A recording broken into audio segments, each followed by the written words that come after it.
اعوذ باللہ السمیع العلیم من الشیطان الرجیم بسم اللہ الرحمن الرحیم۔ سورۃ الملک 67ویں صورت ہے، آیات 30 پیراگراف 7۔ پہلا پیراگراف دعوت توحید اور مقصد تخلیق انسانی، دوسرا پیراگراف منکرین دعوت رسالت کا انجام، تیسرا پیراگراف مومنین دعوت توحید کا انجام، چوتھا پیراگراف توحید کا اثبات، پانچواں پیراگراف منکرین آخرت و توحید سے مباحثہ، چھٹا پیراگراف کافروں کو تخفیف قیامت، ساتواں پیراگراف اثبات توحید اور تردید شرک۔ مرکزی مضمون: توحید کی آفاقی، انفسی، تاریخی اور عقلی دلائل سے رسالت اور امکان آخرت پر استدلال اور تردید شرک۔ زمانہ نزول: سورۃ الملک اعلان عام کے بعد رسول اللہ صلی اللہ علیہ وآلہ وسلم کے قیام مکہ کے دوسرے دور میں غالباً 4 نبوی میں نازل ہوئی، جب قریش کی بدعتی قیادت، انکار اور کفر آیت 6 پر تلی ہوئی تھی، اور رسول صلی اللہ علیہ وسلم کی دعوت توحید آخرت کو مسترد کر کے اور آپ صلی اللہ علیہ وسلم کی حیثیت نذیر آیات 8، 9، 26 کو نظر انداز کر کے الٹا رسول صلی اللہ علیہ وسلم کو گمراہی میں مبتلا، یعنی فی ضلال کبیر آیت 9 اور فی ضلال مبین آیت 39 سمجھ رہی تھی۔ سورۃ الملک میں مضامین میں جامعیت، دلائل، اسالیب اور طرز بیان کے اعتبار سے سورۃ قاف سے ملتی جلتی ہے۔ سورۃ الملک کے فضائل: رسول صلی اللہ علیہ وسلم سونے سے پہلے یہ سورت پڑھا کرتے تھے۔ کان لا ینام حتی یقرأ الم تنزیل و تبارک الذی بیدہ الملک۔ حضرت جابر بن عبداللہ رضی اللہ عنہ سے روایت ہے کہ نبی صلی اللہ علیہ وسلم جب تک الف لام میم تنزیل اور تبارک الذی سورہ ملک نہ پڑھ لیتے اس وقت تک نہیں سوتے تھے۔ ترمذی۔ فضائل القرآن: یہ صورت عذاب قبر کے لیے رکاوٹ ہے اور نجات دینے والی ہے۔ ہی المانعۃ فی المنجیۃ تنجیہ من عذاب القبر۔ ترمذی۔ اپنے پڑھنے والوں کے لیے شفاعت کرے گی۔ ان سورۃ من القرآن 30 آیۃ شفاعت لرجل خط غفر لہ وہی تبارک الذی بیدہ الملک۔ ترمذی۔ فضائل قرآن: حضرت ابو ہریرہ رضی اللہ عنہ سے روایت ہے کہ رسول صلی اللہ علیہ وسلم نے فرمایا، قرآن کریم کی ایک سورت 30 آیات کی ہے، اس نے ایک آدمی کی شفاعت کی حتیٰ کہ اس کی بخشش کرا دی۔ یہ سورت روز قیامت جھگڑا کرے گی۔ خاصمت عن صاحبہا حتی ادخلتہ الجنۃ وہی تبارک الذی۔ ایک سورت اپنے پڑھنے والے کی طرف سے روز قیامت جھگڑا کرے گی، یہاں تک اسے جنت میں داخل کرا دے گی، اور وہ سورہ ملک ہے۔ سورۃ الملک کا کتابی ربط: پچھلی سورت تحریم کی آیت نمبر 8 میں جس نور اور مغفرت کی دعا مانگی گئی تھی، اس کی قبولیت کی تمام شرائط سورۃ الملک میں بیان ہو گئی ہیں۔ دعوت توحید کو قبول کرنے والے الغفور اللہ کی مغفرت کے حقدار ہوں گے، آیت 12۔ اہم کلیدی الفاظ اور مضامین: سورۃ الملک کی جامعیت: یہ ایک جامع صورت ہے جس میں توحید، رسالت اور آخرت کی دعوت کو استدلالی زبان میں پیش کیا گیا ہے۔ سورۃ الملک میں فی ضلال کبیر، فی ضلال مبین کے استعمال کی معنویت: دوزخی اعتراف کریں گے کہ انہوں نے اپنے اپنے رسولوں کی نہ صرف تکذیب کی بلکہ انہیں گمراہ کہا، اور آپ فی ضلال کبیر آیت 9 بڑی گمراہی میں مبتلا ہیں۔ رسول اللہ صلی اللہ علیہ وسلم فی ضلال مبین کھلی گمراہی میں مبتلا نہیں ہیں۔ فَسَتَعْلَمُونَ مَنْ هُوَ فِي ضَلَالٍ مُّبِينٍ آیت 29 کے الفاظ سے قریش مکہ کو دھمکی دی جا رہی ہے کہ بہت جلد تمہیں معلوم ہو جائے گا کہ کھلی گمراہی میں تم مبتلا ہو، یا رسول اللہ صلی اللہ علیہ وآلہ وسلم۔ سورۃ الملک میں لفظ نذیر کے 3 مرتبہ استعمال کی معنویت: رسول صلی اللہ علیہ وسلم کی بنیادی ذمہ داری انذار، وارننگ کی ہے، اور یہ انذار تمام حجت ہے۔ دوزخ کے داروغہ یہی پوچھیں گے کہ کیا تمہارے پاس کوئی نذیر نہیں آیا تھا، آیت 8، 9 اور 26۔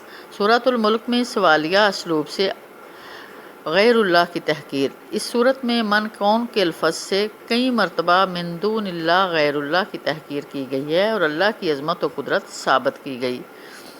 امن ھذا الذی ھو جند لکم ینصرکم آیت 20، امن ھذا الذی یرزقکم آیت 21، فمن یاتیکم بماء معین آیت 30۔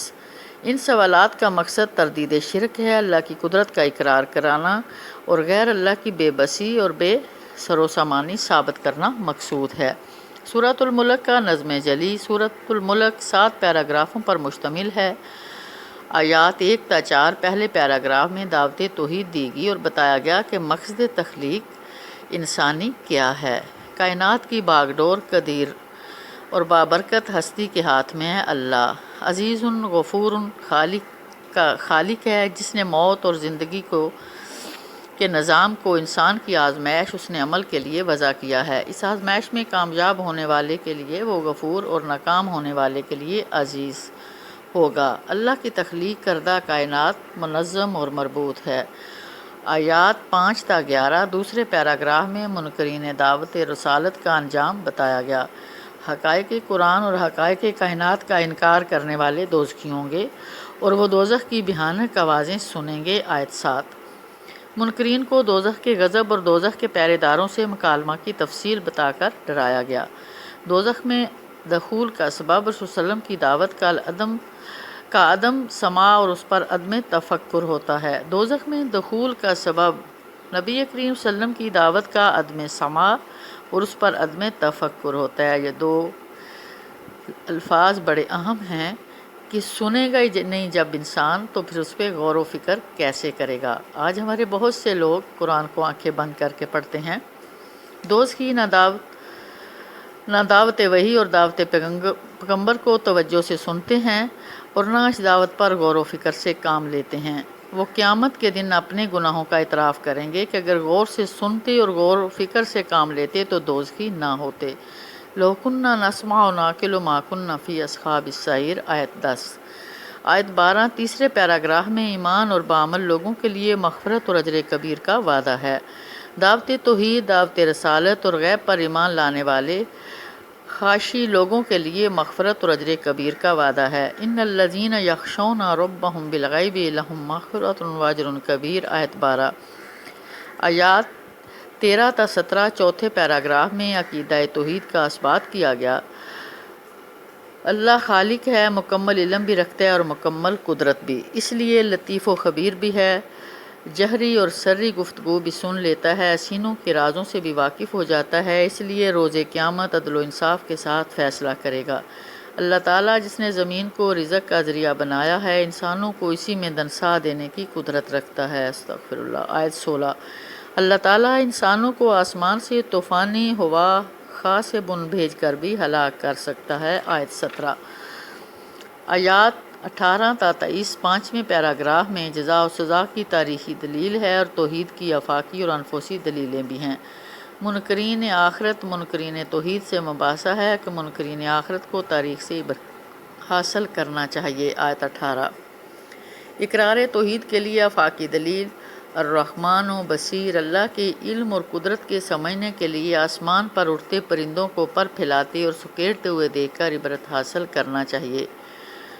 آیت 19 مغرور کافروں کو معلوم ہونا چاہیے کہ رحمان اللہ کے علاوہ کوئی دیگر ہستی غیر اللہ ان کی مدد نہیں کر سکتی۔ آیت 20 سرکش کافروں کو معلوم ہو جانا چاہیے کہ غیر اللہ رزاق نہیں ہو سکتے۔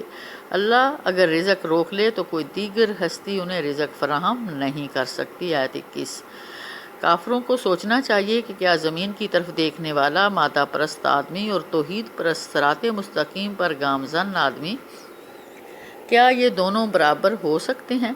اقرار توحید کے لیے انفسی دلیل سماعت، بصارت اور عقل دینے والے خالق اللہ ہی کے لیے شکر زیبا ہے۔ آیت 23 آیات 24 تا 28 چھٹے پیراگراف میں کافروں کے لیے تخفیف قیامت یعنی قیامت سے ڈرایا گیا ہے۔ جس اللہ نے انسانوں کو زمین پر پھیلایا ہے وہی روز قیامت انہیں جمع کرے گا۔ آیت 24 رسول صلی اللہ علیہ وسلم کا کام قیامت کا وقت بتانا نہیں بلکہ اس کی آفت سے خبردار کرنا ہے۔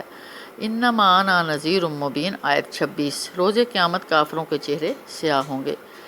ایک اور عقلی استدلال کافروں سے عقلی استدلال کرتے ہوئے یہ سوال کیا گیا کہ اللہ تعالیٰ رسول صلی اللہ علیہ وسلم اور صحابہ کو ہلاک کر دے یا ان پر رحم فرمائے، اس بات کی کیا ضمانت ہے کہ اللہ تعالیٰ کافروں کو عذاب علیم سے دوچار نہیں کرے گا۔ آیت 28 آیات 29-33 ساتویں اور آخری پیراگراف میں اس بات توحید اور تردید شرک ہے۔ رسول صلی اللہ علیہ وسلم کو گمراہ کہنے کی بجائے کافروں کو اپنی فکر کرنی چاہیے۔ اہل ایمان اللہ پر ایمان لا کر اسی پر بھروسہ توکل کرتے ہیں، دیگر ہستیوں پر بھروسہ نہیں کرتے۔ آیت 29۔